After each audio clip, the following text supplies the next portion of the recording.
Our panelist today is Shira Frank, the founder of Maiden, the world's first research lab specializing in consumer insights for emerging technologies. This includes digital currencies such as Bitcoin, cryptocurrency, and central bank digital currency.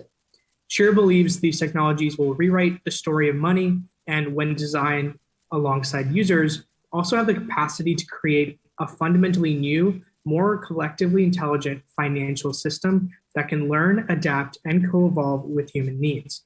To advance this vision, Maiden enables its chosen partners to succeed in ways that do not extract, but rather give people greater agency over their money, data, time, and attention.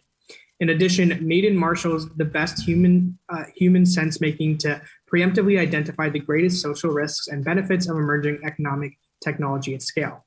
With an extensive background in politics and philanthropy, Shira understands how to turn entrenched ideologies and systems on their head. Previously deputy director for J Street, an advocacy group, she partnered with the Obama administration to transform the way the US government engages in the Middle East. This panel will be moderated by Tyler Orm, Emerson College Assistant Professor of at the Marlborough Institute for Liberal Arts and Interdisciplinary Studies. His work has appeared in the Journal of Cultural Economics and has been presented at several cultural economics and industrial organization conferences. Tyler brings his economic perspective to the study of film, television, and other creative industries to the interest of Emerson students. Without further ado, I present to you all the crypto panel. Awesome. Thank you so much, Karthik. I really appreciate the introduction. And first off, I just want to say welcome to everyone. I appreciate you all, taking the time to be here. And I just want to kind of lay the groundwork for what the plan is today. Basically, I want to give Shira about 10 or 15 minutes to kind of introduce herself, give you a feel for where she's coming from, how she approaches this topic. And then we're basically going to have kind of a conversation for about a half hour. And then we can open things up to conversations among the group into questions for probably the last 10 or 15 minutes of what we've got today. Last thing I want to say is I apologize for my appearance. I lost a fight with some black ice. My bad. But Shira, please take it away. Oh my goodness. Please don't apologize. You look like a warrior. It's nice to see everybody, and thank you for the incredible introduction. It's always so interesting to hear the paragraphs about you. I'm really excited to start at a personal place. I think I'm now 37, and this is my first venture that I've ever founded. And I would really love to kind of share with you how I got here before we talk about this incredibly powerful, complex, and challenging ecosystem that I think we can shape if we choose to step into a place of curiosity and a little bit of feistiness. So I grew up, my mom was a teenager when she had me, really not a very sane person either. So I ended up growing up in a cult, actually. That was where she could get free rent. And I think that shaped me a lot because very early on, I witnessed just the outrageous abuses of power. This is, adults to children, all kinds of sexual violence, just all kinds of abuses of when the wrong rules of the game are in place for a community. And while it was very traumatic, it also made me incredibly curious about how things could be different. And I happen to have ways out, which is part of why I can sit here in front of a screen with you today and not be somewhere else, heaven forbid, not alive or whatever it could have been, which is that I had, a relative here or there that had money and that's what I learned. That was the ticket. They had some money. And so I had grandparents in particular that every time I'd visit them, it was so safe and it was so warm and it was so easy, and as a 4-year-old and a 5-year-old and a 6-year-old and a 9-year-old, I was like, wow, this doesn't make any sense. Why is this place so different than this other place I've been? And why are some children experiencing this and some children experiencing that? And this cult, I had about 18 brothers and sisters who'd all been adopted from the foster care system in Oregon. So I just had a very, very diverse kind of set of family. And so it was pretty young, like literally 12, 13, 14, that I started to get very curious about money. I was like, okay, what is this thing? How does it work?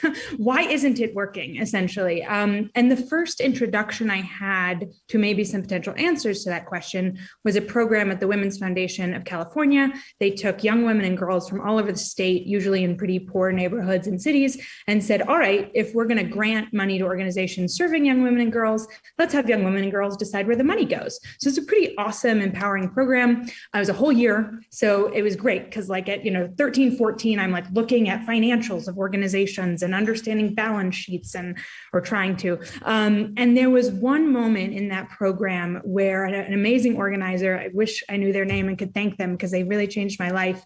They drew, I'm not sure if you can see this because of all the weirdness of Zoom, but a triangle. That's it. They just drew this triangle.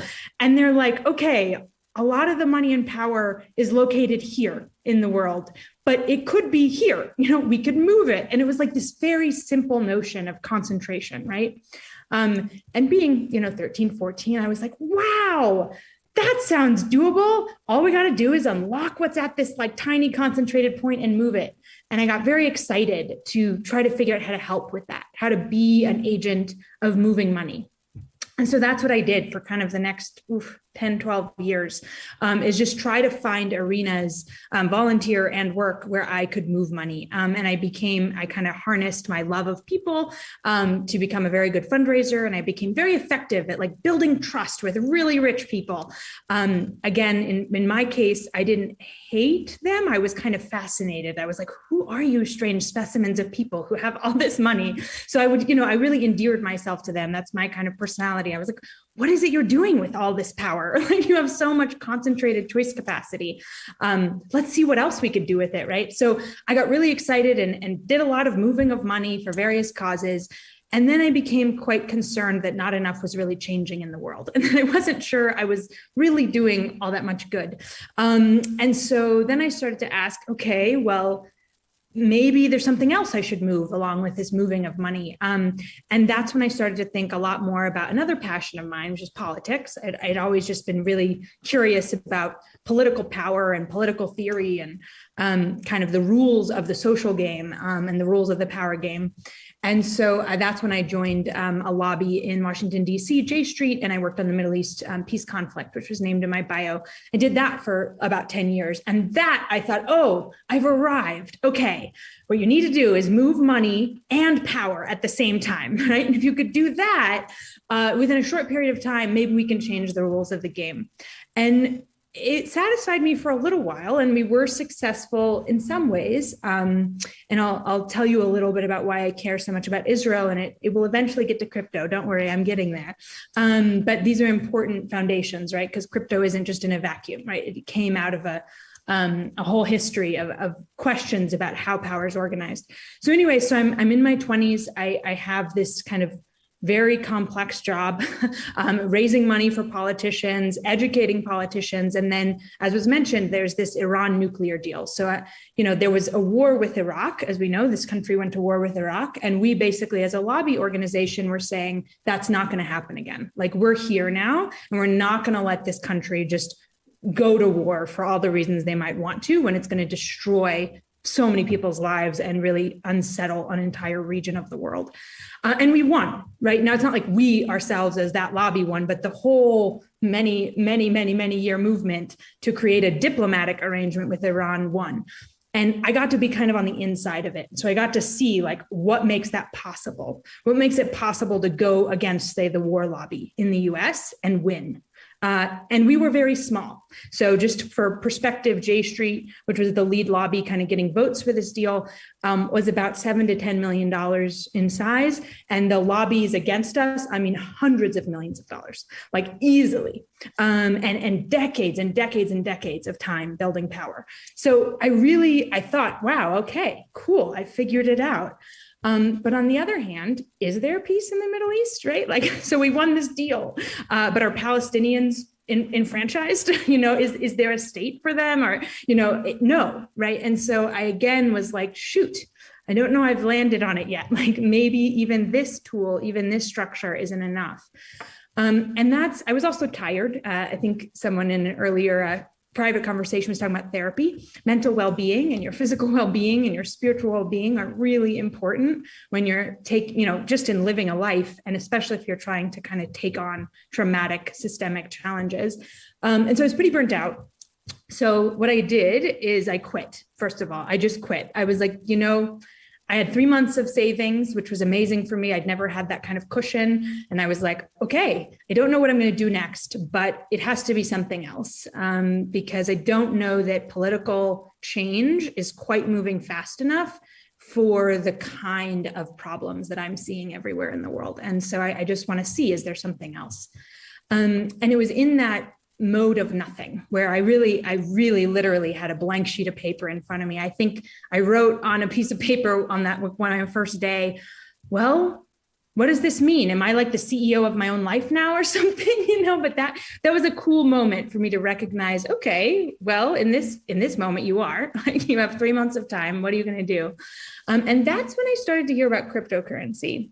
So what happened is an old donor to one of the political campaigns I'd worked on, a young Jewish guy, I'm also Jewish, we'll get into that in a moment, told me about Bitcoin.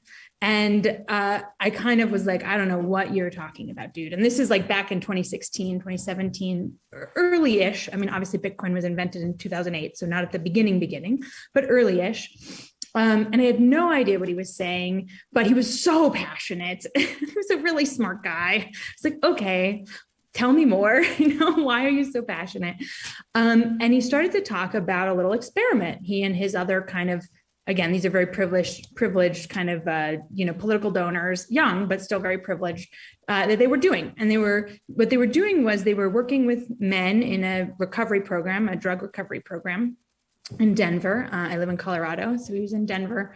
And they were experimenting to see, there's so much homelessness in this city, and so many people are going through these churches, to get food, which is kind of odd because churches aren't really set up to provide food. It's not like a church is like this amazing, cook like mechanism or business, right? And why was that? Well, part of it is the homeless people didn't have cash, or they didn't have money to buy it elsewhere. They couldn't get into places. Even if they had the cash, they weren't willing, or, mainly it was a problem of cash, at least according to these young entrepreneurs and what they were trying to build. So they're like, what if we gave them Bitcoin, which is this digital currency? What if we could transfer money into their phones? And one of their questions is, do they have smartphones? And they found out that most of them did. Can we get them Bitcoin? And then will they use it? And so they got this like kind of circle of shops, 7-Elevens, little mom and pop grocery shops that were in the neighborhoods where a lot of people were congregating. They said, look, we are doing this experiment. We'll give you dollars at the end of it, but will you accept Bitcoin from people if they come to your store to use it? And they kind of built a little app and made sure that the transfer could happen. And it was wildly successful, right? It was just like, A, yes, they had internet access. Yes, they had smartphones. And B, they were like ecstatic to buy the things they wanted to buy, whether it was food or laundry detergent. Like I remember seeing one video of someone just saying, I can smell myself and feel good right now for the first time in months, just because I had extra cash on hand. So you can see like my brain was like, oh, whoa, this is really interesting. Like this seems to be like a whole different kind of notion of money. I was very excited about the idea of breaking down trust. I'd spent so much time raising money and like getting rich people to trust me, to then trust that their money was going to go to a good cause, to part with their money. It took a lot of energy. And here it was like, you could see it on a blockchain. You could see the software. You could see, you give them the money and it goes exactly where you think it is. There were all these ideas, right, of transparency. And so I was like, oh, maybe that's the missing piece. And as I got more and more involved in crypto, I started to realize it was so much bigger than that, that this was not actually just about moving money differently, or maybe break, a new form of money even, that essentially, possibly, we had a chance to literally reconstruct the entire board game and the rules of the game when it comes to financial power, which, as I've learned being in politics, was really at the bottom of it. It was kind of like, oh, you think there's power, but really under the power is a lot to do with money. And so it was like, not only do I get to change who has the money, but I could literally change what the money is, how it operates. And that was like the excitement for me. And lo and behold, I started like getting involved and learning about things happening in these 3 months I had off. And as excited as I got more terrified by the minute. because looking around, it was a bunch of white male engineers and entrepreneurs. And really that was it. I mean, it was just seriously predominantly one kind of intelligence, one kind of perspective. And as lovely as white male engineers might be, there's no way they can effectively rewrite the rules of the game or like create intelligent new systems. And in fact, they're much more likely to recreate them or make them even worse, probably unintentionally or intentionally. So that's what brought me into crypto, was kind of this awe-inspiring curiosity of a new movement that was I started to realize was basically, it felt like I was at the dawn of the internet, but instead of being in the 80s and 90s when I would say that women and people of color had even less access to power. We still have very little access to power, but I think now we have like a modicum of access to power. And I think that's important. That tiny little bit of power is quite a high bit of leverage I'm noticing in this ecosystem. I was like, wait a minute. We're rewriting the rules of the game in a way that like we did when we founded the United States. Obviously not that was a great moment for justice, but like it did transform the world in a lot of ways and like set in motion ideas, right? We created norms and narratives around what a political community could be and should be, how people should operate, right? And a lot of those norms still operate today, hundreds of years later, even as broken as they are. And so I started to realize we're basically at that moment again in history, but for the rules of money. And I don't think we're going to get this moment again anytime soon. And so that's what kind of prompted me to found Maiden, was to say, okay, if we are, and who knows, I don't have a crystal ball, but if we are at this place where we're kind of very deep in the stack of the rules of how society operates, we're at the lowest level of like, what is value and what does money mean and how should it operate? If we're at that level and I can get into the boardroom and I can get my colleagues and friends into the boardroom and I can get my like queer Black bull riding, like, girlfriend into the boardroom, like, wow, that's interesting. When has that happened before? And what are we doing about it? And I was asking that question and noticing that very few people were, that it was basically kind of, people were talking a lot about what this technology could do. Oh, blockchain could fix that, or blockchain could do that, or blockchain could, create this cool app or this cool game or whatever. And I was like, who cares about what it can do? It's so young, we don't even really know what it can do. I'm like, who's shaping it? How is it being shaped? And that question of like, who's here and how are we designing this is what compelled the creation of Maiden. So I won't bore you with our whole trajectory, though I'm happy to answer questions about how kind of as an enterprise, we spent, I think it's now 5 years. So it's had quite a wild trajectory. I never realized how nonlinear forming a venture is in so many ways. But we eventually landed on user research as what we are going to do. And I will, I guess, go back to Tyler in case you wanted to ask questions before I get into kind of the business of what we do and the specifics. Yeah, so I was actually, as you were kind of talking through this, I thought this example that you gave of, having, a group of, people who you really wanted to help, this group of, homeless people, I forget which city you said that was in. Denver. Yeah. Denver. Yeah. And so I guess when I was thinking about that, it made me start to think about kind of the practical ways that crypto potentially works differently than traditional currency, and potentially how you would envision wanting it to work differently. So this might be a really broad question, but could you just briefly talk me through first, like what's the difference between giving people who are homeless cash versus Bitcoin, and how would you want giving people Bitcoin to work differently given the way you're now thinking about and developing kind of the edges of what a crypto can be? Yeah, sure. And like I said, that was the early days of my discovery of crypto. So I actually don't think that's the more exciting part. Like you give people Bitcoin, you give people dollars, but I'm happy to answer the question.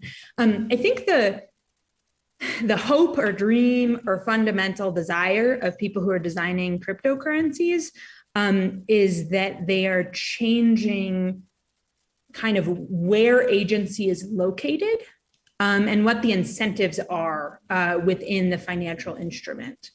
And so as one example, just to maybe take it out of money for a moment, because I think it's important to realize this isn't just money. It's about our information exchange and our data. I'm sure many of you go on the internet and have seen ads, right? This is a thing that happens. Depends on which sites you use, whether you see a lot of them or not, but this is a common thing. Well, let's think about how that works, right? So whatever company's producing the ad, so let's say it's Emerson College that wants to get your attention, they're going to pay the platform. Let's pretend Zoom allowed ads. Okay, so Emerson College is going to pay Zoom in order to post ads at your face, right? You're the one getting the ad and having to consume it, but are you getting the money from Emerson College for that? No, right? Like that's going to Zoom. So a lot of the kind of ideas of blockchain and crypto are to say, wait a minute, that makes no sense. Why don't we kind of disintermediate this, take out the middle operator and have it be more direct? So if Emerson College wants your attention as the person consuming the ad, why don't you get paid for seeing the ad? Why don't you get 1 cent every time you happen to see that ad? Like, why not? So it's a lot of, when you ask like, what would it be different? In many ways, it's kind of about, well, who's getting value out of the transaction, and changing that. Making it maybe more direct, so it's more peer-to-peer, taking out some of the money that might be siphoned off for intermediaries.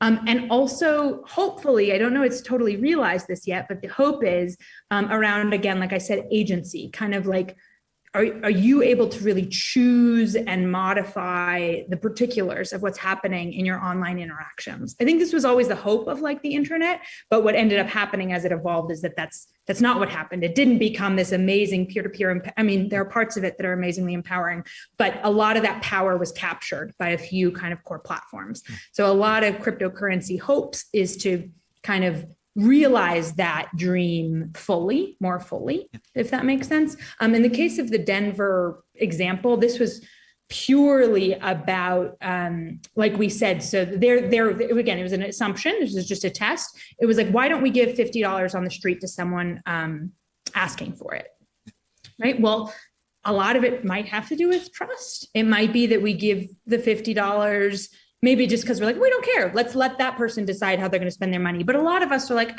we don't know. Are they going to buy drugs? Are they going to hurt someone? I don't know. Whatever our judgments are about what they might do with that money. I just guarantee you a lot of people aren't handing out $50 like constantly, for people to, assuming they're going to buy groceries. But theoretically, with like this Bitcoin program, what they were trying to test is, well, but what if you knew it was going to go to groceries? Would you then give $50 to a woman or a man or whatever who needs to like get groceries? You might be like, sure, if I can kind of track the money, and not that we want to track homeless people's spending, that's not the idea, not to scare you, but this is an early test of kind of just thinking about, and there's ways to make people's identity very private and all of this with this technology. That was the kind of idea. They were kind of trying to figure out, could we get more money to people that really need it faster because of this technology's capacity to kind of show a transparent ledger and show where the money goes, and even control in some ways that it can go right to groceries. So like in that case, the program, it was only that these like 7 stores in that neighborhood were accepting it. So it's kind of like a unique token. Does that make sense? Yeah, absolutely. And I think the follow-up question I have then is, I think this transparency piece kind of makes a lot of sense to me. But then the other piece you're talking about, how we kind of remove intermediaries. I'm curious, how do you actually structure a currency in a way that does that? What are the actual mechanisms that y'all are thinking of because it seems to me, as I'm an economist, I'm used to just like, okay, if we switch from one type of money to another type of money, we're just paying the intermediary something different. So how do you actually use the opportunities crypto gives you to actually make that transformative piece happen? Yeah, well, different cryptocurrencies do it in different ways, and there are many now different blockchain technologies. I actually don't only work anymore in the decentralized forms, which is what you're mentioning. I also am very curious about centralized forms of digital currency. So for example, now we're late enough in the game that pretty much every central bank in the world, I mean, it's like 90% now of the major countries are pursuing a digital form of their national sovereign currency. So like Bitcoin, something like that? Yeah, like a digital form of the dollar, a digital euro, exactly. China is already testing and piloting one. I don't know if you've seen it, the Olympics. Now that is not, that is a surveillance tool. That is what I'm scared of, right? So, but we'll get to that, I'm sure. So how is it done? So hard to explain blockchain technology without a board. I wish you had a whiteboard or I had one, but I will do my best. Essentially, there's a lot of different ways to do this, but one of the primary ones that say is used by Bitcoin, the original cryptocurrency, the first cryptocurrency, is to essentially distribute data in such a way that it's copied so intensively that hacking into it's very hard. So instead of, normally we think of one central authority having the data, and then they make it very secure so that I can't say, if I give you $5, I send you $5, I can't later go in and be like, no, I sent you $500, you have way more, send it back to me or whatever, like I can't fudge that because there's just like a secure database system controlled by the Bank of America or whatever, who keeps track of the ledger and has all kinds of ways to keep that secure. Now, in some ways, we think like it's kind of wild that we let that happen, because if someone hacks into that central authority, actually that's not very secure at all. So one of the, it's a major computer science problem to figure out, okay, can you remove that central one source of knowledge and have something be not just as secure, but even more secure than that, for a common set of knowledge, like who has what amount of money at any given time. And so it's basically, imagine, thousands or millions at this point of computers around the world that choose to operate the software. So kind of the underlying thing that's happening that's unified is that every machine is operating the same bit of software.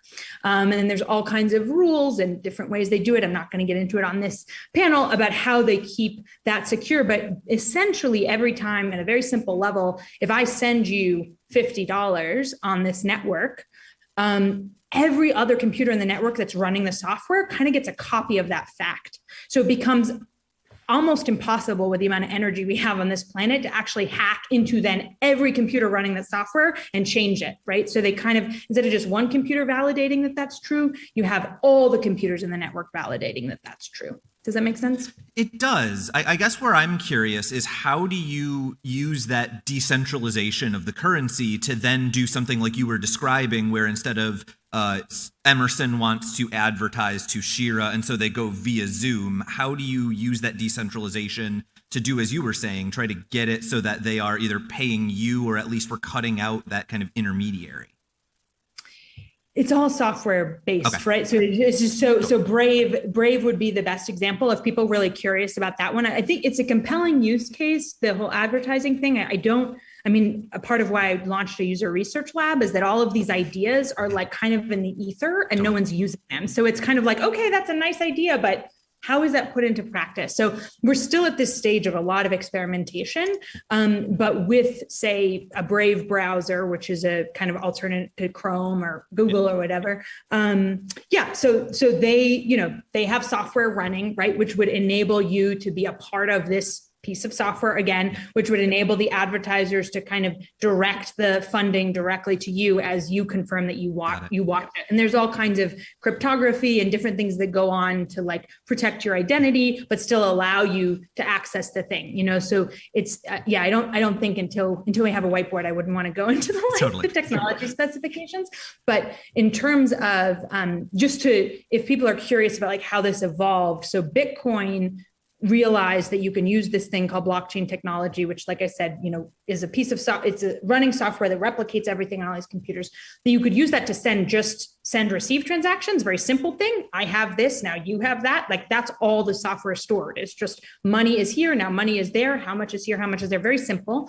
Then they realized with like Ethereum, for example, which is probably another large cryptocurrency you might have heard of. They said, wait, if we can do that just with value transfer, couldn't we do that with all kinds of other things? So you now have literally just this like very complex whole, almost like think of it like a global computer of possible things one could store on a system like this. Not just I have $1, you have $2, but anything.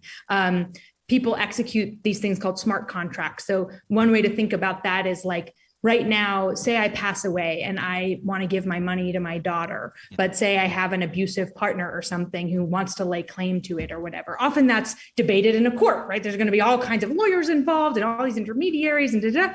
With this kind of software, you could literally have it execute no matter what, right? Like, so there are people who are building tools where I can say, all right, call me 6 times. And if I don't answer within 6 months, I'm therefore dead, according to the software. And at that point of being dead, this money in this account goes directly to that person, right? And there's no legal battles and no, I'm just giving random examples, but you can see how powerful this could be, right? Yeah. So I guess then if kind of your objective is very much to kind of use this technology and find ways of kind of taking apart structures of power and finding new ways of, kind of getting business to happen, I guess where I'm curious then with my follow-up is it seems like crypto right now is becoming just as kind of centralized in a small number of hands as everything else that we're seeing elsewhere in the economy. So how do you square that kind of social justice goal with this increasing concentration? And how do you think about trying to break that up in the future? The best question. Thank you. It is. I mean, like I said, I got excited for 1 month and then have been terrified for the next 5 years. So, I may sound excited about this technology because I am, but I'm not excited because it's going well per se. I'm excited because it's an opportunity, like I said, to kind of change the rules of the game. So how am I doing it? One of the things I realized is that this has to scale. So right now it's very speculative, right? There's a lot of very wealthy people and early on it didn't have the wealthiest people, right? It really was kind of crypto punks and engineers doing their thing. I mean, still very privileged people in the world, but not the Wall Streets like of the world. We're not in it. Now they are. So like literally every major fund is invested in this. Why? Well, because they're getting amazing returns. It's like this gold rush, right, of speculative investment. So, but that can't last forever, right? Like for something to really have value, it has to actually have users. Like there has to actually be a kind of match between the offering and the need, and that's still very small. And there's still a lot of doubt about what that is. There's a lot of assumptions. Like a lot of people will say, "Oh, well, it's going to be so useful." For example, we did some research on remittance payments. So people sending money from one country to another. We were looking specifically in the US in this study, and people are like, well, they spend so much money through like Western Union and other kind of horrible exploitative banks and other kind of tools to get the money abroad. And then 30% sometimes of what they're trying to send, they have to spend on fees. And so there's a thought of, oh, well, this direct digital to digital wallet thing could take that out. And maybe you're paying a very small fee just for the electricity to send the money abroad, right? I would say that may be true, that could be realized to be a very valuable thing. But it's interesting. First of all, it's not happening at scale. Nobody's yet built these apps that are definitely, working in migrant workers in this country and like allowing them. We're not there yet. So something's off. But the other thing we found in like doing the research is, sure, fees are awful and they suck and they should be lower. But really one of the biggest problems was actually uncertainty and the kind of, is it going to take 2 days or is it going to take 2 weeks? And where is it in transit? And is it blocked by something? And this like gnawing anxiety of people who already have financial anxiety trying to complete the transaction, right? But yet nobody seemed to be talking about uncertainty as something to optimize for or a product to build around.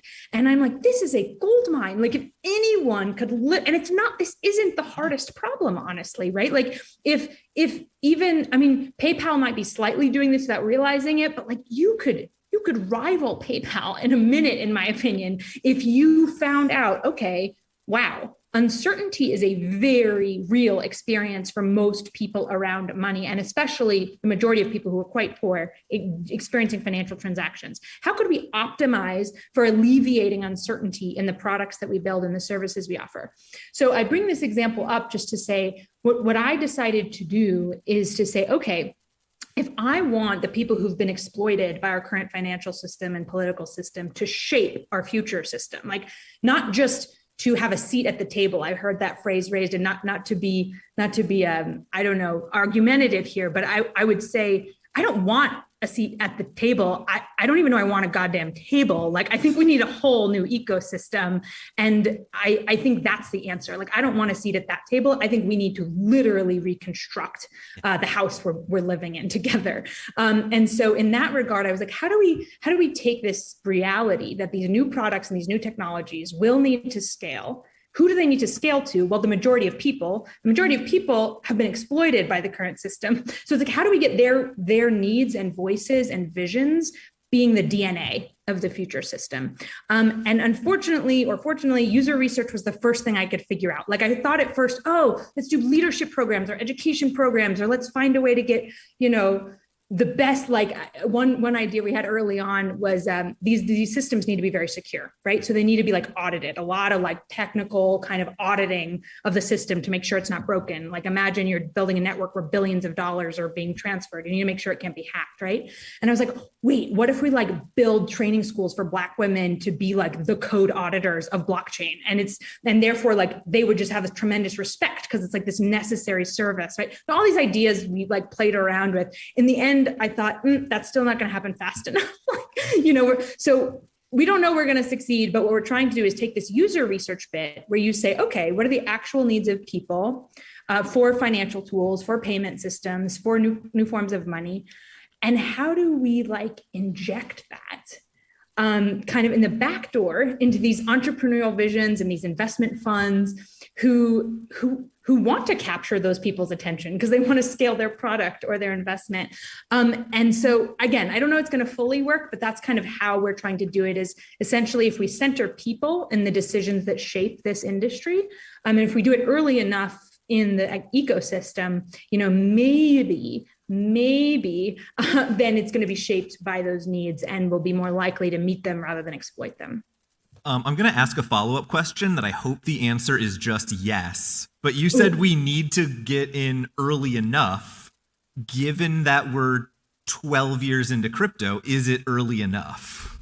Yes, okay. Deeply so. So I have two roles. So one of the things I've learned being an entrepreneur is, you often won't be able to pay yourself for a while. And so I tend to just give all the money I make for my, user research lab to the researchers and to keep it going and growing. So I also have a position at MIT as a strategic advisor to their digital currency initiative. And that's where I have a real seat at the table and why I feel like I can say yes with authority and not just with kind of, I'm on the side over here doing user research. Because it's MIT, we get everyone. So we get the biggest legacy financial companies coming to us, the biggest governments in the world coming to us, and the biggest crypto companies coming to us, right? And the best technologists. It's just kind of like a hub, right? Yeah. And what I've seen over the past 2 years is that there is a tremendous scarcity of talent. And it's not just engineering talent. So another thing I'll share is when there's a new community, and 10 years is still really new for infrastructure level technology, right? There is just desperation for nutrients and intelligence. And so it doesn't matter what skill you have, this ecosystem needs you because that's what it's literally like building its foundation, right? Yeah. It's like every part of it needs to grow. And so it's definitely not too late, both from an individual perspective of like, hey, I want to find a way to have a place in this space.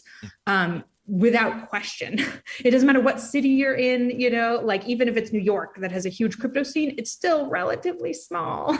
And people get burnt out because when it's new, it's hard. And so even like you think of like, the leaders of the blockchain meetup in New York, like they're exhausted, I promise you, after a year, and are like, ooh, who's coming up? Yes, you show a little initiative, like you can suddenly become the face of the New York crypto scene, very quickly. So from an individual level, it's definitely not too late. From an investing level, I also would say, I can't give investment advice. I'm definitely not equipped to do that, but I will share with you that personally, I do believe that even though you're like, Bitcoin's no longer $5, it's now whatever it is at the moment, 50, 30,000, whatever it oscillates. But it could be 500,000 a coin, right? So I believe that basically you're investing in infrastructure layer technology for the future of data transfer and value transfer. So it's definitely not too late to invest, and you can invest $5, you can invest like anything, and then have that go up. And then from a collective perspective, is it too late? I hope to God not. That's one where I just don't know until we see. I don't think so, because again, so many problems are unsolved. So when we're talking about, I mentioned central bank digital currency, which is where all these central banks, this is a really cool thing actually, which isn't talked about a lot, I think in the kind of social justice arena. it's awesome to build cryptocurrencies that don't rely on central banks or governments, right? That's part of the like promise of this, is like, you don't need a government to make money. You can just make it. Software can make it. We can make it. We as a community can decide we want a BCE coin or whatever, and then we can decide the rules of it.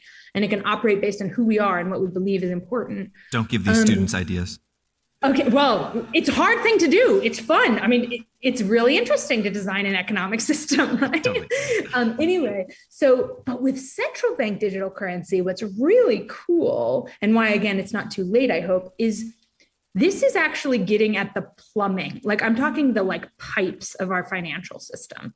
And I have to say that's where a lot is wrong. Like, if you're looking for like source code of where things have gone wrong, I mean, these rules were set up definitely not by people that look like the leaders of this conference, okay? These rules were set up, decades, if not centuries ago, in terms of how monetary policy should operate, in terms of who has power in a financial system. I mean, this is like really deeply hard-coded, inequitable rules of the game, in my opinion, that are just operating all the time. It's just like the nervous system of our economy, right?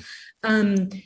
And in order to create a digital form of your sovereign currency, you have to probably redesign most of those things. Like you can't, a lot of the work that's been done on financial equity has been like, okay, there's this inequitable thing that's our financial system and the way things work. Let's like put this patch over here and this patch over here. It's a lot of like trying to build on top, and they don't really interoperate well, all these good attempts at trying to help people. This is different. This is like not about building on top. This is about changing what's underneath. Yeah. And so that's what I hope is not too late.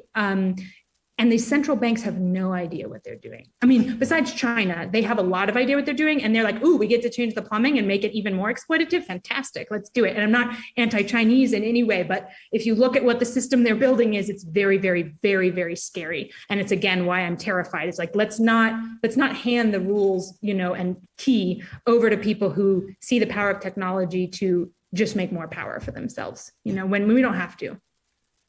As you were answering that question, something that you said kind of jumped out at me when you were talking about how the value of these cryptocurrencies right now is so uncertain, right? We see spikes and dips and what have you. And that immediately, when you said that, it kind of pinged, well, earlier in the talk, we were talking about one of the things that's the biggest challenge with, remittance payments and other sort of things is uncertainty. So I'm curious your thoughts. How do we make crypto more stable? How do we make it less uncertain? How do we make it user-friendly enough that the people who want to use it to avoid uncertainty aren't immediately dealing with the uncertainty of how much is my money worth? Oh, yeah, absolutely. And that's where central bank digital currency comes in, right? This would be like, I mean, look, your nation's currency, many people in the world, and the US could become one of them, have their currency fluctuate as well, right? It's not just cryptocurrency. I mean, Argentina, Venezuela, I mean, you can just rattle off the places in the world where you wake up one day and your $100 is worth 0.1 cents, So currency does fluctuate. Money is only as valuable as the person deciding that they want that money or believe they can transact in that money. But I think one of the things that is a little hard to wrap your head around because it's new is that in the future and now, we're not going to have one kind of money. We're going to have hundreds or thousands or I don't know, millions of kinds of monies, that it's not going to be that money just is one thing. I think I think there'll be a couple of things. I think there's something called stable coins, right? So there's already an attempt kind of within the cryptocurrency space to figure out how do you stop that volatility? How do you create a digital asset that has all the benefits of digital assets, the transparency, the ease of sending, the lack of middle, intermediaries, all those kinds of parts that are like taking money digital in a very profound way, while still keeping the value the same. So they end up they peg it to a basket of other currencies and kind of use different, financial tools to kind of keep the currency stable. So there's that, and stable coins are kind of trying to be used in different places for remittance payments for sure. There's also, like I said, central bank digital currencies where, again, each nation might issue a digital version of its currency, a software-based version of its currency. And then depending on how volatile that currency is, period, the rest of that currency. So if the dollar stayed stable, then the digital dollar would also stay stable. Okay. So I think that's one bit. And honestly, again, this is like all a part of why I think we need to be doing user research, because maybe there's a way to capture that volatility and the value of it for poor people. Like maybe instead of thinking volatility is bad, maybe there's some way that like people could be both investing and sending, or again, I don't know. I'm not saying that's the right answer, but I think we need to be like asking whole different questions about kind of poverty dynamics and relationship to money, because we're no longer just saying potentially, okay, it's been a broken system, let's try to like alleviate the problems of that broken system. We're saying, well, what if we designed the right system? Like, what would that look like? And I don't know the answers to that. So that's why I started a user research lab to say, well, we're surely not going to find out if we don't start asking kind of like what would work. But there are already, definitely solutions to the volatility in terms of just using digital assets without Bitcoin will be volatile, I imagine, for quite a while. The other aspect to this, for any of you that want to go more into policy and politics, is, wow, is this a fun field day for regulation and policy design? So that's another piece of lowering the volatility, is figuring out what are the laws that should exist around this currency? How do we regulate it so that it is safe for people, and maybe we kind of bound the volatility in certain domains where it should be. Awesome. Well, we have got about 10 minutes left, so I actually want to kick it over to Karthik, who I believe has some questions from students and from the audience. Yeah, thank you so much once again, Shira. I've really, really enjoyed hearing you talk about cryptocurrency in general, and just honestly just a lot about the how we could empower ourselves with the cryptocurrency, amongst other things. So I'm going to start off with some questions. A lot of honestly really interesting and great questions have been coming in. Since we're sort of on the topic already about this idea of like a centralized currency and a centralized governments using cryptocurrency in a more centralized way. Obviously, at the moment, most of the cryptocurrency that that's more commonly found is decentralized, Bitcoin, etc. So one of our teachers, Bhamati, sort of brought this up. She wants to know, as centralized banks, rush into cryptocurrency, how do decentralized organizations compete, given that the central bank will be, writing these regulations? And on top of that, sort of what I want to know is there a space for both of these to coexist when the whole point of decentralized currency was to be decentralized? Phenomenal questions. Yes, there again, from my colleagues at MIT and I, like, we do not look at this as a future where we have one or two kinds of currencies. Like, we really think that it's kind of like pretending that the internet was only going to be email or something, right? Like, and everything it's become. Like, how could you even? So I think this kind of simple binary notion of centralized, decentralized is just a function of being early on and like not quite comprehending the imaginative space of what money can become. In terms of space for them, they're so different. Like, decentralized currencies are trying to solve very particular problems. So for example, Bitcoin is epic from a computer science and distributed systems perspectives at solving this problem of how do you build a global system when no one trusts anyone else, like when there's no real trust in the system for anyone else. And there's no central party that everyone's like ceding trust to. That's a really hard problem, right? That's amazing that they've solved it. It's obviously not the problem that a central bank digital currency would need to solve, because it's going to be issued by this central bank. And that's it. Like, that's kind of the answer to that question, is they don't need to decentralize trust. It's very simple, but they're solving maybe another problem, right? Which is, like I said, kind of how do we maybe move money into the internet age and like actually have money move across borders in a way that makes sense, and change laws like KYC and AML and figure out new ways to do things that in our financial regulatory system, whatever they've been working, but they're not great. So I really think you have to think about solving different things. And yes, there's definitely room for all of them. I don't know if it's so much competition. Like, frankly, one way to think about central bank digital currency, which again, these are all hypothetical, we don't know, is I am very disappointed in the cryptocurrency community, probably because it's all still a bunch of white boys mostly, that they have like not solved onboarding at all. Like, the ease of getting a wallet or buying crypto. I mean, I don't know how many of you own crypto. I hope you do. Ping me, let me know how I can help you buy some if you want to. There are tools that make it somewhat easy, but it's still really hard. And the wallet technology is so strange. And these decentralized currencies, like as much as they say they want to, change the world, like onboarding into it is still really, really onerous and weird and strange.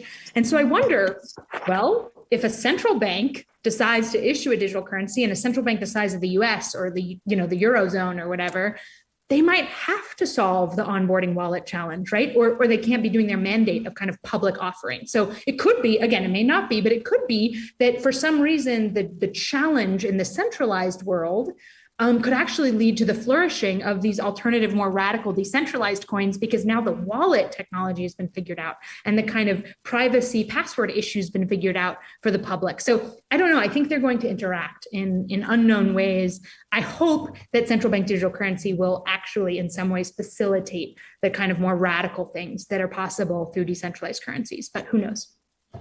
Kind of sort of stemming off of a little comment that you said there, you talked about how you're upset with the crypto community because it is still mostly already gatekept by, white finance bros, people in that space. And a lot of questions, very similar vein of, well, I guess I'll break it up. First off, we're in this sort of this sphere right now where a lot of young people are trying to learn and get into cryptocurrency. I am a huge proponent of crypto. I do own crypto thanks to Coinbase. But and Coinbase is like this not great, cool company, really, in my opinion, but thank God for Coinbase. Exactly. And I'm so glad you actually touched on that because that's a later question I have. But, a big thing right now is NFTs. We're obviously a lot of us young kids are very, very curious about the topic. So, you have people like Elon Musk and Jimmy Fallon and all that who are buying into these gorilla men and whatnot. And actually, Kevin Bright, who is one of our alumni, the creator of Friends, he actually, his question, plain and simple, that I think is sort of in the vein that a lot of us wonder is, how can we put stock into something like a bored gorilla NFT, or how can we use things like NFTs to actually empower us instead of it just being a finance bro thing, if that makes sense? Totally. Many people have different answers to this question. I'll come back to what I said at the beginning. Like, I don't think the radical opportunity for power or wealth or transformation is in the what of this stuff yet. So I don't think the NFTs or whatever the next thing is going to be is where the outsized opportunity is. And I'll tell you what I think about NFTs in a second. I think the outsized opportunity, like I said, is in shaping the space overall. So kind of like, because the current what's are still a product, in my opinion, of the old paradigm, right? Like NFTs, that's just luxury good market. Like if you want at the moment, it could become something else and may be very, very powerful. But at the moment, I would say NFTs, like the best way to understand them is like, well, I don't know, I've never bought a pair of $1,000 sneakers, but I know $1,000 sneakers exist. And like, nobody wants the fake pair of $1,000 sneakers. They want the real pair. And how do they validate that, like, whatever, it's the brand pair of $1,000? I mean, that's what an NFT, it's a luxury goods market. It's a scarcity of a high value thing for a certain small set of people, right? I don't think NFTs are like radically empowering. I get that lots of musicians like the entertainment community is like, and sure, a small set of designers, for example, are making money that never did, right? Like they're like, people are churning out 3-dimensional designs and all kinds of things, and there might not have been a market for that. And I'm not trying to diminish that, but I don't think that's the radical opportunity. So to me, I think the real radical opportunity is to say, wait a minute, this is not like every other place where we have been marginalized. This is a place perhaps where we're not in the back seat per se, because no one's actually in the front seat yet. It's too emergent a place. It's too new an ecosystem that we don't need to just look for like scraps or little small places. Like we could actually say, whoa. What if this space was really about empowerment and agency? And what if we were really changing the rules of that game? So yeah, I don't know. To me, NFT is like, maybe in the future, NFTs will kind of be just like ubiquitous. It'll be kind of the technology that we use to prove I have this car, or, just like a confirmation of ownership, essentially, for everything, instead of like all the weird documents we now need to keep that confirm something, so that technology will probably morph into something less strange and sexy in the future. All right. So I have 2 more questions for you. One of them is sort of about the environmentalism factor of blockchain and cryptocurrency as a whole, there's been a lot of pushback from the environmentalists and stuff like that, like people being like, well, while people may be going crazy over things, like NFT, sort of this like new hot commodity, there's limited edition, et cetera, there is a huge environmental risk with it in terms of just energy consumption, amongst other things. And the brunt of who all will end up taking that in the future are going to be marginalized communities. Can you explain a little bit about sort of like what are you all doing at Maiden in terms of research when it comes to environmental impact, but also just as a whole, what are things that we should keep in mind when we're starting to venture into this crypto space?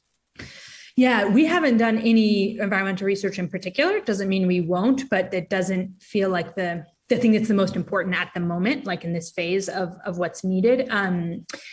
So these are new technologies.